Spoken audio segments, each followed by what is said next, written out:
It's only one chord. Why is this so hard? If you're like me, you've probably asked yourself that question after falling on your face yet again on another single chord funk tune.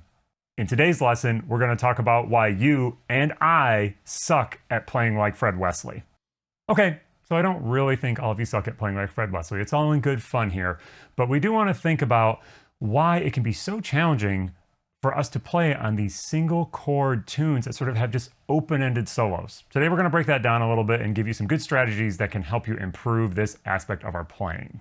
Now, we are not going to talk about the importance of listening and transcribing today. I'm kind of assuming that we know that that is important. That's really the root of all of this. If you don't listen and transcribe to these type of players, you're never going to sound good. If you want to sound like Fred Wesley, you got to go listen to him and you got to transcribe him. We're going to assume that that is happening and talk about some ways we can take some of that information and practice it.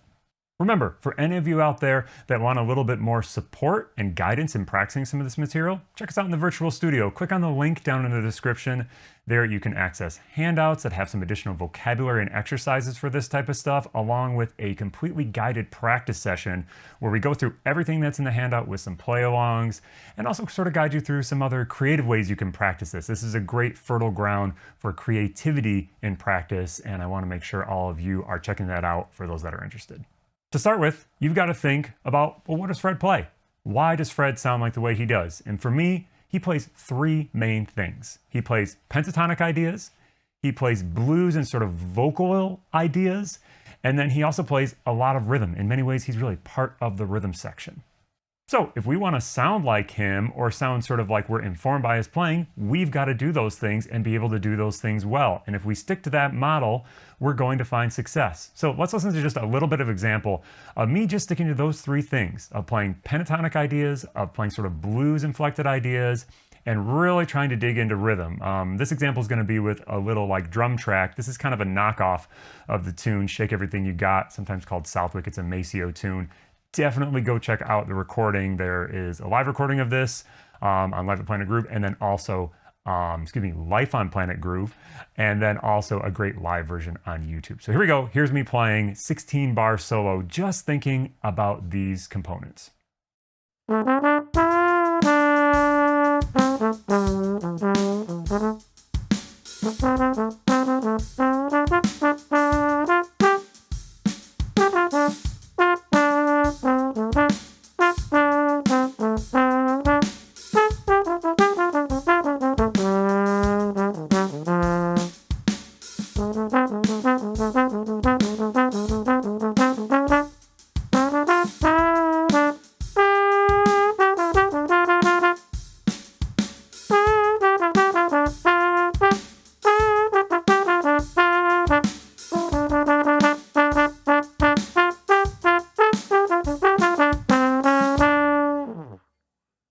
Now, the problem that many people run into on these single chord tunes that in many ways can seem simple is by playing too much and trying to cram too many things in there, and then you just sort of nothing lands.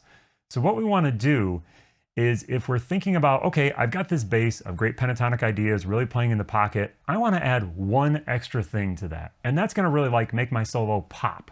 And that one extra thing I add is going to really stand in relief of the rest of my solo. I'm not going to try to add every single thing in there, 1,000 ideas, a million different harmonic things. Just one thing. Let's just think about a couple of what those things could be. So a lot of these tunes, even though we end up playing minor pentatonic on them, they are really like dominant seventh chords for the most part. The guitar player is probably not playing like a full dominant seventh chord. They're probably just playing like two notes maybe from the chord as they're playing and so on and so forth, but we're really thinking dominant chords here. So maybe we just lean in to that dominant sound.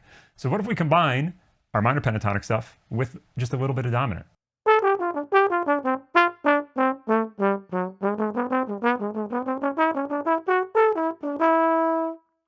We can immediately hear that little connection to bebop in there. We can rely on some of that 2-5-1 information, all that type of stuff. Super effective. Okay, what if we want to go a different direction? Say we want to stretch outside of the harmony a little bit. We're going to choose just one thing to do. A great option would be maybe some sidestepping things. Since we're playing so many pentatonic ideas, sidestepping really works well. So when we talk about sidestepping, that means we're going to just step a half step up and then back to where we started. Or we could move really however much we wanted, but I would say a half step is probably the most typical here. So let's hear what that would sound like.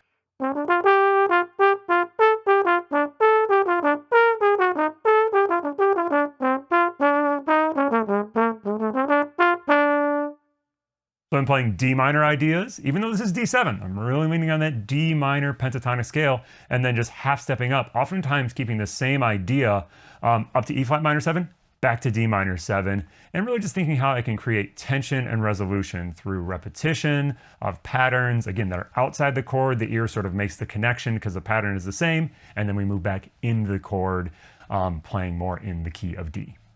Now, aside from the notes we play, we can also really think about how do we relate to the groove. We already said rhythm is super important here, and regardless of what the groove is doing, whether it's a 16th note oriented groove or maybe a more triplet based groove, we can think about being sort of like really inside of that groove or sometimes kind of like rubbing up against it and creating a little bit of a tension by the things that we play.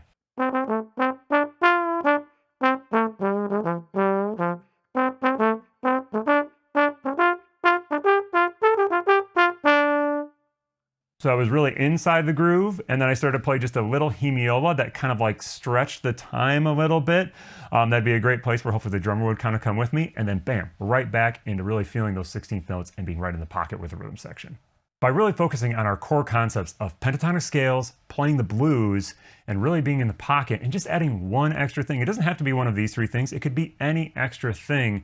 That is going to give your solo some dimension, but it's also really going to fit in this style more. If you listen to Fred Wesley, or any player in this style, Maceo Parker, really anybody, they really lean on that pentatonic stuff and make it sound great because they have such a deep vocabulary using what is in some ways simple, but in some ways super complex because they have a ton of inflection. Their feel is so strong, their rhythmic variation is so strong. Those are the areas that we want to focus on. The next problem that I find a lot of quote-unquote jazz musicians run into when they are playing this style is not knowing how to structure their solos. Now, this particular problem is something we need to think about regardless of the style that we're playing. A lot of us don't structure our solos very well, myself included sometimes. And what we want to think about is really where is the peak of intensity in our solo. If we're playing like on a straight ahead jazz tune, maybe It Could Happen to You or something like that, it's very typical that the peak of our solo tends to happen probably like 75% of the way through the song, through our solo structure, and then there's a little bit of sort of cool off period near the end of that solo. Not always, this is a generality, but a lot of times, you know, in that style we have maybe 4, maybe even 8 bars where the solo is sort of winding down. Here in this style, again, this is a generalization, so not 100% true, but when we're playing funk, I would say the peak of our solo is like at 95% of the way through our solo, almost all the way at the end, if not at the very end, especially depending on what type of band you're playing with. So we've really got to think about how we structure our solo differently, particularly because there are no sort of like varied chords to hang on to in many cases. In order to practice this, we're going to set up some sort of like structural guidelines for us to adhere to. We're going to play a 16-bar solo, and we're going to do these 4 things in each 4-bar phrase. For our first phrase, we're going to come in with a strong idea, and then we are going to shut up. That is the hardest thing to do in this style, is not to fill up all the space. You want to think, what is a great idea I can start my solo with to grab the listener's attention, and then just let that idea sit there.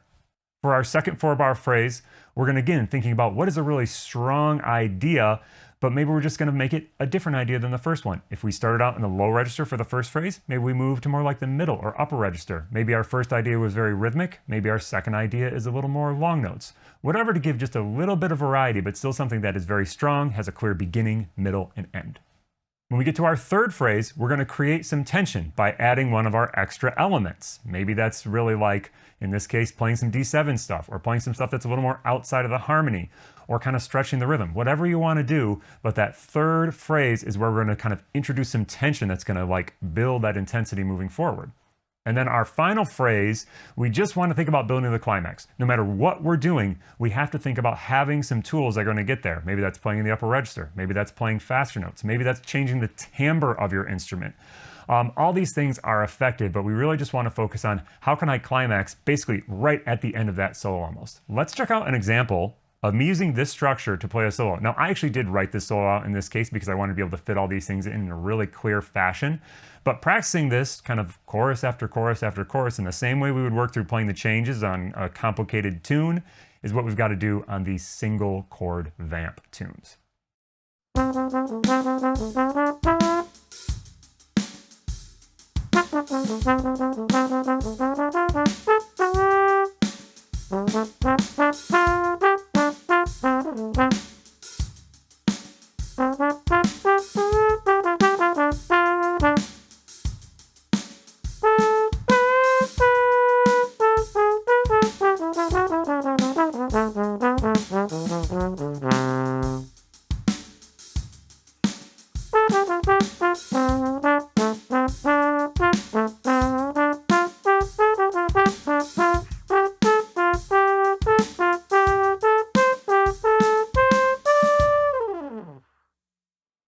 The final element that we want to make a hallmark of our playing on this tune is our feel.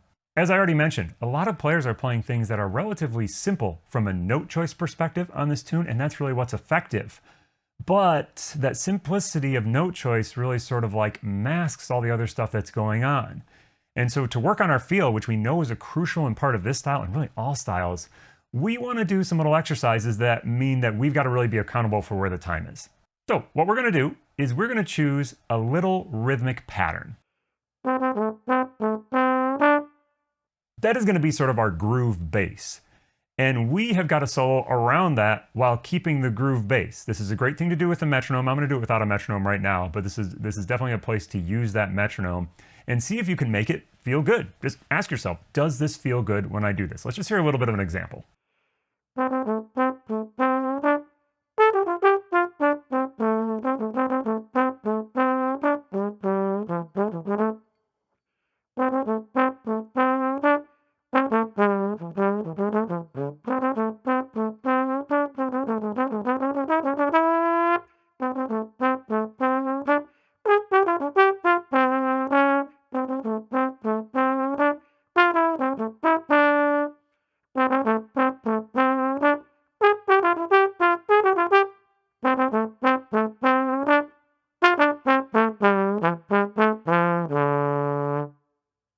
Using that technique is a great way to be creative in your practice and really challenge yourself. Can I come up with different groove ideas? If you feel like that's challenging, go listen to some bass players, kind of cop some of their ideas. Not only is that going to help you for this exercise, but it's really going to broaden the base of your vocabulary so you have lots of different avenues you can go in your solo. All right, thanks for tuning in today. I hope this lesson helps you sort of like get in tune with this aspect of your playing. It's something that I think many jazz musicians struggle with, especially those of us who sort of come through the like academic stream of, you know, jazz school and all that kind of stuff, because we don't necessarily work on this type of stuff in a lot of those settings, but it's really important for us functioning as professional musicians in the workplace where it's really expected that you can come and sort of like rip on this type of tune no matter what. All right, we'll see you in the woodshed.